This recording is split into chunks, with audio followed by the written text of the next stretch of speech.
अब आए अपनी वेदना को देखने के लिए धृतराष्ट्र की वेदना को देखें। धृतराष्ट्रोवाच धर्मक्षेत्रे कुरुक्षेत्रे समवेता युयुत्सवः मामकः पांडवाश्चैव किम कुर्वत संजय। धृतराष्ट्र ने पूछा, संजय, धर्म भूमि कुरुक्षेत्र में इकट्ठे हुए युद्ध की इच्छा वाले मेरे और पांडु के पुत्रों ने क्या किया या क्या कर रहे हैं? संजय की आंतरिक हृदय की स्थिति, ओहो, यह कैसा अविवेकी पुरुष है जो पूछ रहा है कि मेरे और पांडु के पुत्रों ने युद्ध क्षेत्र में क्या किया या क्या कर रहे हैं। इसे पूछना चाहिए था कि हे संजय, बताओ ये मधुसूदन कहाँ बैठे हैं, उनकी मुद्रा कैसी है, वे कैसे शोभायमान हो रहे हैं, एक सारथी के रूप में उनकी चहल पहल कैसी है, वे इस समय सबको कैसे निहार रहे हैं, अब वे क्या कर रहे हैं। तो ऐसा न कहकर कह रहा है कि मेरे और पांडु के पुत्रों ने युद्ध क्षेत्र में क्या किया। धिक्कार है ऐसे पुरुष को।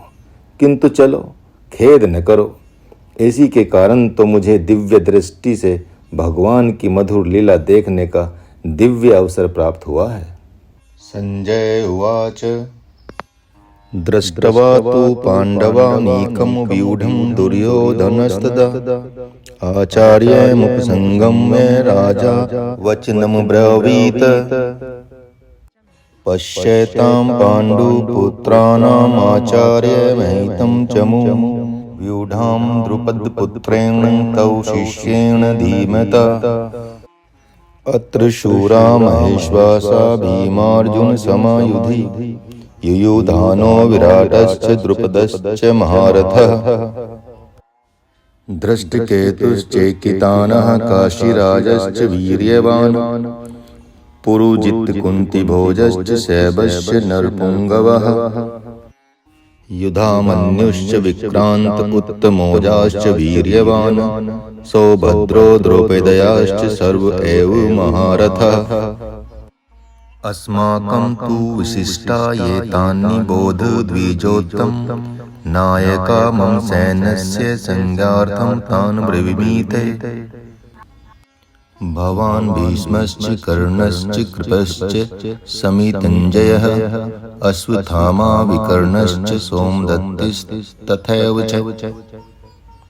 अन्ये च बहवः शूरा मदीर्थे त्यक्तजीविताः नानाशस्त्रप्रहरणः सर्वे युद्धविशारदः अपर्याप्तं तदस्माकं बलं भीष्माभिरक्षितं पर्याप्तं त्विदमेतेषां बलं भीमाभिरक्षितम् अयनेषु च सर्वेषु यथा भागं वस्थितः भीष्ममेवाभिरक्षन्तु भवन्तः सर्व एव हि तस्य संजनयनहर्षं कुरुवृद्ध पितामहः सिंहनादं विनदोच्चः शङ्खं दद्मो प्रतापवान् ततः शङ्खाश्च भैरश्च पन्वानक गोमुखः सहसैवाभ्यहन्यन्त स शब्दस्तुतुम्लोभवत्। हे राजन, अब युवराज दुर्योधन पांडवों की व्यूहकार खड़ी सेना को देखकर आचार्य द्रोण के पास जाकर कह रहे हैं कि हे गुरुदेव, आप अब पांडवों की इस विशाल सेना को देख लें जिसे आपके ही बुद्धिमान शिष्य धृष्टद्युम्न के द्वारा विहुकार रूप दिया गया है।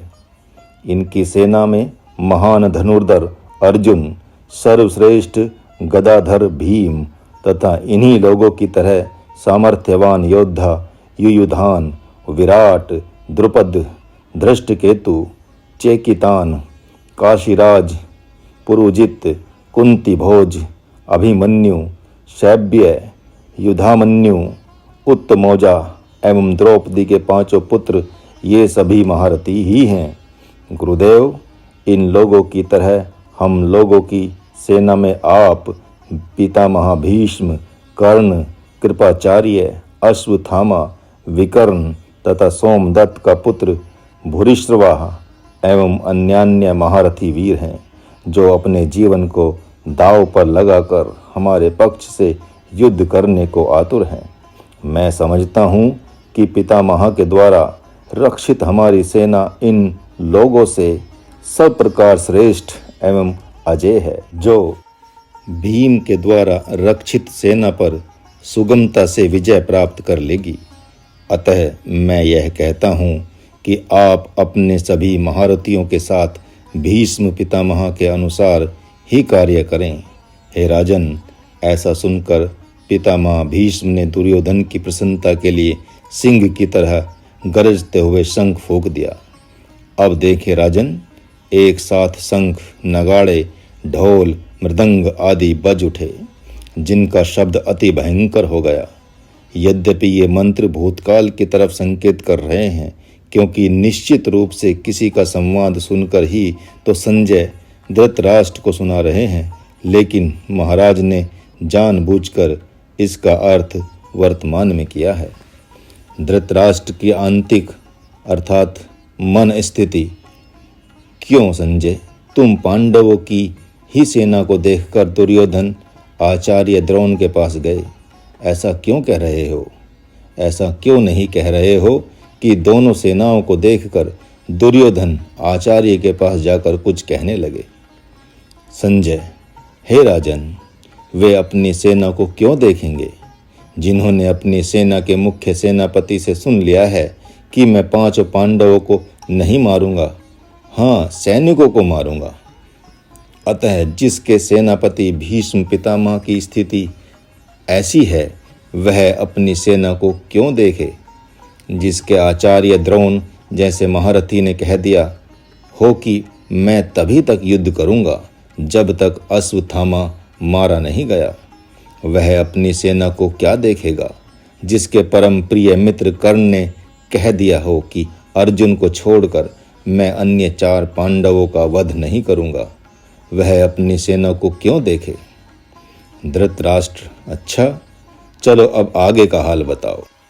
संजय, हे पृथ्वीनाथ, उन्होंने अर्थात दुर्योधन ने पांडवों के पक्ष के महारथियों के तथा अपने पक्ष के महारथियों के नाम गिनाए तथा यह भी कह दिया कि भीम जैसे खब्बू से रक्षित सेना कितने दिन तक हमारी सेना के सामने टिक सकती है, क्योंकि हमारे सेनापति तो स्वयं वरदानी हैं। इन्हें तो इच्छा मृत्यु का वर प्राप्त है। अश्वत्थामा भी अजय हैं, आपकी तो बात ही क्या करनी है। तथा कर्ण भी जन्म से ही अभेद्य कवच पहने हुए है। किंतु अभी देखें राजन, पितामह भीष्म ने हृदय से घबराए हुए दुर्योधन को जानकर सिंह की दहाड़ की तरह गर्जना करते हुए बड़े उच्च स्वर से शंख फूंक दिया है। अरे राजन, यह आश्चर्य है। उनके सिंहनाद करते ही एक साथ ढोल, मृदंग, नगाड़े आदि वाद्य युद्धोन्मादी राग गाते हुए बज उठे। धृतराष्ट्र की मन स्थिति आखिरकार युद्ध प्रारंभ हो ही गया।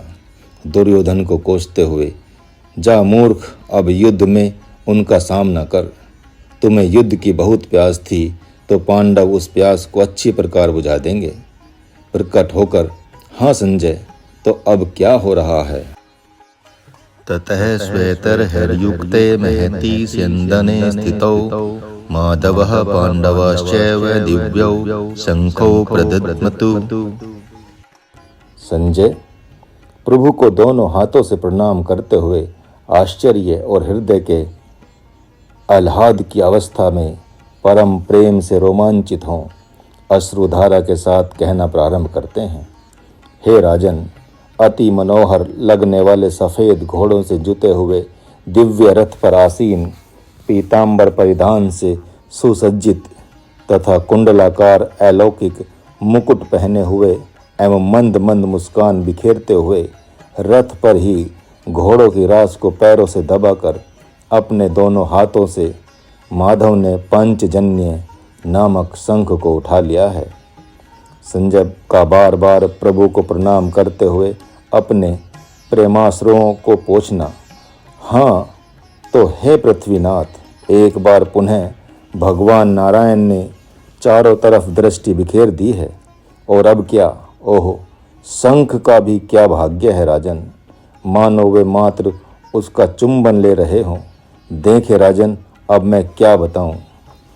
धृतराष्ट्र, नहीं नहीं, बोलो, क्यों चुप हो गए। संजय, हे भूपाल, शंख नहीं बज रहा। धृतराष्ट्र ने पूछा, तो? संजय ने कहा, हनुमान जी का नाद गूंज रहा है। इस दिव्य रथ की ध्वजा पर भगवान की आत्मा हनुमान जी की किलकारी के सामने सारे के सारे वाद्य फीके पड़ गए हैं। भगवान का शंख तो वेद मंत्र गा रहा है। हे राजन, मैंने सुना था कि प्रभु के होठों पर जब बांसुरी आती थी तो जब ये उसमें प्रेम राग फूंकते थे तो गोपियां बेसुध हो दौड़ती हुई, आहें भरती हुई उनके पास चली आती थीं। और अब मैं अपनी आंखों से वही दृश्य देख रहा हूँ तथा हनुमान जी ने तो तांडव नृत्य सा दृश्य उपस्थित कर दिया है।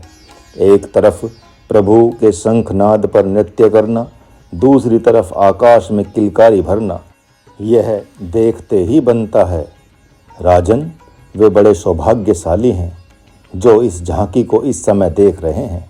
यहाँ सिद्ध, साधक, देवगण आदि आकाश मंडल में खड़े हुए प्रभु का स्वस्ति वाचन करते हुए केवल प्रणाम कर रहे हैं। इतना ही नहीं, मैं देख रहा हूँ कि वन प्रदेश एवं हिम प्रदेश में सदा समाधि के दिव्य आनंद का पान करने वाले सिद्ध संत अपनी समाधि त्याग इस अलौकिक झांकी को मात्र एकटक ठिठके से देखे जा रहे हैं। अपनी दिव्य दृष्टि से प्रभु की इस मधुर छटा को देखते हुए आगाह नहीं रह रहे हैं। धृतराष्ट्र की अंतर्व्यथा, ऐसा कौन सा बड़ा पाप था जो व्यास जी ने मेरे बदले दिव्य दृष्टि संजय को दे दी। मांगा तो मैंने ही था। ओह, धिक्कार है मेरे जीवन को जो इस अलौकिक दृश्य को नहीं देख पा रहा हूँ।